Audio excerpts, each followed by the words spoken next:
नवीन वर्षाच्या शुभेच्छा. लवकरच सुरू होतं ना नवीन वर्ष.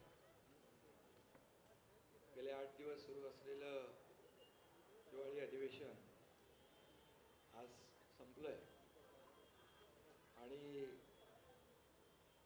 अधिवेशनामध्ये झालेलं कामकाज आणि घेतलेले निर्णय याला आपण सर्वांनी चांगली प्रसिद्धी दिली, त्याबद्दल आपल्या सगळ्यांचे आभार.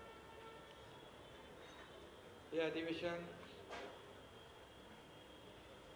आशिष म्हणाला नव्याने सरकार स्थापन झालं, पण आमचं महायुतीचं सरकार कंटिन्यू झाले. टीम तीच आहे, मॅच नवीन आहे ना. आणि देवेंद्रजींच्या नेतृत्वाखाली मुख्यमंत्री म्हणून कामकाज सुरू झालंय महायुती सरकारचं.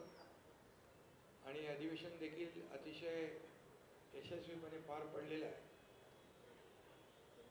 कमी कालावधी असला तरी सुद्धा सरकारने ठरवलेलं कामकाज, निर्धारित केलेलं कामकाज पूर्ण झालं. 17 विधेयकं मंजूर झाली. त्या विधेयकांमध्ये अनेक महत्त्वाची विधेयकं होती. कारागृह सुधारणा, प्राचीन स्मारके आणि इतरही महत्त्वाची त्या बाबतीमध्ये मुख्यमंत्री महोदय बोलतील अशी महत्त्वाची विधेयकं देखील मंजूर झालेली आहे. पुरवणी मागण्या मंजूर झाल्या 35,788 कोटीच्या. ज्या योजना आमच्या सरकारने जाहीर केल्या होत्या, लाडकी बहीण योजना असेल, अन्नपूर्णा योजना असेल, बळीराजा वीज सवलत असेल, इतरही ज्या योजना आहेत त्या सुरू ठेवण्यासाठी जी आर्थिक तरतूद लागते ती तरतूद देखील पुरवणी मागण्यांमध्ये मंजूर केली. लाडकी बहीण योजना आणि इतर योजना ज्या आहेत, आम्ही ज्या घोषणा केल्या, ज्याची अंमलबजावणी सुरू झाल्या, त्या सर्व योजना जशा आहेत तशा सुरू राहतील. त्यामध्ये कुठेही व्यत्यय येणार नाही. त्याचबरोबर राज्यपालांचं अभिभाषण सभागृहात त्याच्या बाबतीत चर्चा झाली. राज्यपालांचे आभार देखील मानले आणि मुख्यमंत्री महोदयांनी विदर्भामध्ये अधिवेशन असल्यामुळे विदर्भातल्या अनेक प्रकल्पांना देखील आम्ही न्याय दिलेलाच आहे. यापूर्वी यापुढेही देणार. 20,000 रुपये धानाला बोनस देण्याचा निर्णय देखील मुख्यमंत्री महोदयांनी घेतला. याचं देखील समाधान आम्हाला आहे. आणि आमचं सरकार जे आहे सर्वसामान्यांचं सरकार आहे, सर्वांना सोबत घेऊन जाणारं आहे.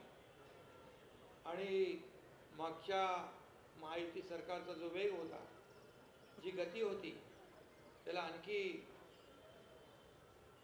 गती देणार, आणखी वेगाने आम्ही निर्णय घेऊ. महाराष्ट्र आता न थांबता पुढे जाणार. विरोधकांची संख्या जरी कमी असली तरी सुद्धा आम्ही त्यांच्या प्रत्येक ज्या आयुधाच्या माध्यमातून त्यांनी प्रश्न उपस्थित केले त्याला सरकारने उत्तर दिलं. महायुती सरकारने आपला शब्द देखील पाळला. या अधिवेशनाच्या काळात मंत्रिमंडळ विस्तारही झाला. विधान परिषदेचे सभापती देखील त्यांची नियुक्ती झाली. आणि विशेष म्हणजे पुणे विमानतळाला जगद्गुरू संत तुकाराम महाराज यांचं नाव देण्याचा प्रस्तावही मंजूर करून केंद्राला आम्ही शिफारसही केली. फक्त एवढंच आहे की अधिवेशन विदर्भात असताना विरोधी पक्षाने विदर्भासाठी जे मुद्दे उपस्थित करायला पाहिजे ते सभागृहामध्ये ते दुर्दैवाने उपस्थित न करता पायऱ्यांवर आणि तुमच्या चॅनल समोर जास्त प्रश्न आणि आरोप करण्यामध्ये धन्यता मांडली. तरी सुद्धा ठीक आहे, आम्ही सरकार म्हणून विरोधी पक्षाला देखील मान सन्मान दिलेला आहे. आणि विरोधी पक्षांनी फक्त यापूर्वी जसं 2.5 वर्ष पायऱ्यांवर आंदोलन करून आमच्यावर आरोप केले, प्रत्यारोप केले, पण आम्ही मात्र आरोपाला 2.5 वर्षामध्ये आरोपाने उत्तर नाही दिले, आम्ही कामाने उत्तर दिलं. आणि म्हणूनच आम्ही काम केलं. सर्वसामान्य माणसाच्या आयुष्यामध्ये बदल घडवणारे निर्णय आम्ही घेतले. आम्ही टीम म्हणून तिघांनी काम केलं आणि लोकांच्या मनातलं सरकार आम्ही म्हणायचो, सर्वसामान्यांचं सरकार, ते खऱ्या अर्थाने काय असतं हे गेल्या 2.5 वर्षात आम्ही दाखवून दिलं. आणि त्यामुळेच लोकांनी आरोपाला शिव्याशाप देणाऱ्यांना घरी बसवलं आणि आम्हाला लँडस्लाईड विक्ट्री दिली, मॅन्डेट दिलं. आणि म्हणून आमची आता जबाबदारी आणखी वाढलेली आहे की मुख्यमंत्री महोदयांच्या नेतृत्वाखाली आम्ही टीम म्हणून काम करणार. आणि आम्हाला काय मिळालं यापेक्षा महाराष्ट्रातल्या जनतेला काय मिळणार आहे, त्यांच्या जीवनामध्ये काय बदल होणार आहे आणि या महाराष्ट्र राज्याचा चौफेर विकास कसा होणार आहे यावर आम्ही पूर्ण फोकस करणार आहोत. आणि म्हणून विदर्भात देखील गेल्या 2.5 वर्षामध्ये अनेक सिंचन प्रकल्प असतील, त्याच्या डिटेलमध्ये मी जात नाही. पैनगंगा, नळगंगा, इतर जे काही मराठवाडा आणि विदर्भाचे सिंचनाचे प्रकल्प गेल्या 2.5 वर्षात आपल्याला माहीत आहे की मागच्या महाविकास आघाडीच्या सरकारमध्ये सिंचनाचे 2 प्रकल्पांना सुधारित प्रशासकीय मान्यता दिली होती. परंतु आमच्या महायुतीच्या सरकारमध्ये तब्बल 129 प्रकल्पांना, सिंचन प्रकल्पांना 170 झाले, त्याला मी मान्यता दिली. लाखो हेक्टर जमीन ओलिताखाली येणार आणि शेतकऱ्यांना फायदा होणार. म्हणून हे सरकार बळीराजाचंही आहे, त्याच्याही मागं उभं राहण्याचे निर्णय आम्ही घेतले. आणि अनेक निर्णय नियमाच्या, म्हणजे जे नियम निर्धारित केले त्याच्या पुढे जाऊन NDRF असेल आणि इतर निर्णय असतील, आम्ही तेही केलं शेतकऱ्यांसाठी गेल्या 2.5 वर्षात. आपल्याला माहीत आहे, मी त्याची पुनरावृत्ती करत नाही, परंतु आदरणीय प्रधानमंत्री महोदयांनी 6,000 रुपयाची जी शेतकरी सन्मान योजना दिली, त्या 6,000 रुपये आम्ही टाकले गेल्या 2.5 वर्षात. 1 रुपयात पीक विमा योजना केली. मुख्यमंत्री महोदयांनी सोलर, म्हणजे आपल्या सौर ऊर्जेवर भर दिला आणि शेतकऱ्यांना आता दिवसा वीज देण्याचा आमचा प्रयत्न आहे, तो आम्ही यशस्वी करतोय. आणि 7.5 HP पर्यंत वीज बिल माफ करण्याचा आम्ही निर्णय घेतला, तो लागू केला. आणि म्हणून जे जे निर्णय आम्ही घेतले त्याची अंमलबजावणी आम्ही केली, याचं समाधान आणि खूप आम्हाला आनंद आहे. आणि म्हणून विदर्भाला न्याय मिळवून देण्यासाठी फक्त चर्चा आणि सरकारला जाब विचारण्याचं काम यापेक्षा दुसरं काही विरोधकांनी केलं नाही. पायऱ्यांवरच फक्त आता नाटकं म्हणणार नाही मी, पण ते तेवढं करण्याचं काम त्यांनी केलं आणि त्याच्यामध्ये धन्यता मानली. बीडच्या आणि परभणीच्या घटनेबाबत देखील प्रश्न उपस्थित केले. अतिशय गांभीर्याने सरकारने दोन्ही घटना गांभीर्याने घेतलेल्या आहेत आणि त्या बाबतीमध्ये सविस्तर निवेदन मुख्यमंत्री महोदयांनी केलं आणि कारवाई देखील केलेली आहे. आणि त्यामुळे या राज्यामध्ये सुरक्षित राखण्याचं काम आणि कुणाच्याही ओळखीचा, पाळकीचा, जवळचा असेल तरी सुद्धा कुठल्याही गुन्हेगाराला पाठीशी घालण्याचं काम आमचं महायुती सरकार करणार नाही.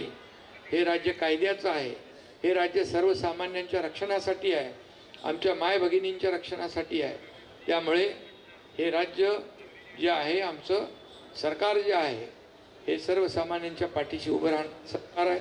आणि त्यामुळे काही लोक म्हणाले मंत्री प्रश्नांची उत्तरं देत नाहीत, हे अधिवेशन विनोदी असल्याची टीका काही लोक करून गेले.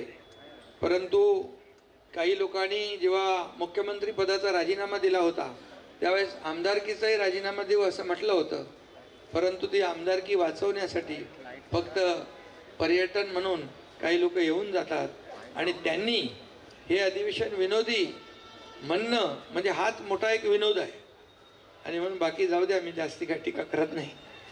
पण हे अधिवेशन अतिशय बरं. दुसरं, आपल्या सोयाबीन आणि कापसाला सरकारने 5,000 रुपये हेक्टरी मदत केली. त्याचे 4,194 कोटी 96 लाख शेतकऱ्यांना त्याचा फायदा झाला, हेही मी या ठिकाणी नमूद करतो.